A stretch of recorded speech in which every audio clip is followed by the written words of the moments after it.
বৃহস্পতিবার পবিত্র রাতে কেউ যদি এই দোয়াটি 100 বার পরে কোনো দিন পৃথিবীর কোনো মানুষের কাছে তার হাত পাততে হবে না।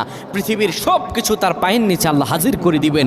দারিদ্রতা থেকে মুক্তি দান করবেন, বিপদ আপদ থেকে মুক্তি দান করবেন, তার সম্মানকে সুউচ্চতা দান করবেন, অসুস্থতা থেকে দূরে রাখবেন। আল্লাহর অশেষ দয়া ও রহম তাকে দান করে দিবেন। সুবহানাল্লাহ। বৃহস্পতিবার রাত এটি গুরুত্বপূর্ণ রাত। এই রাত সপ্তাহে একদিন আসে। আরবিতে রাত আগে আসে, দিন পরে আসে। সুতরাং বৃহস্পতিবারের যে দিন গিয়ে রাত, এটি বৃহস্পতিবার রাত নয়, এটি শুক্রবারের রাত, এটি জুমাবারের রাত, এটি দোয়া কবুলের রাত, আল্লাহর কাছাকাছি হওয়ার রাত। সুবহানাল্লাহ। এই বৃহস্পতিবার রাত আল্লাহ তাআলা বান্দার দোয়া কবুল করেন। কেউ যদি বৃহস্পতিবার রাতে ঈশা নামাজের পরে পবিত্র হয়ে ইয়া হাইয়ু ইয়া হাইয়ু ইয়া হাইয়ু ইয়া রফিয়ু ইয়া রফিয়ু ইয়া রফিয়ু এই দোয়াগুলো পড়তে পারে 100 বার, আল্লাহ রাব্বুল আলামিন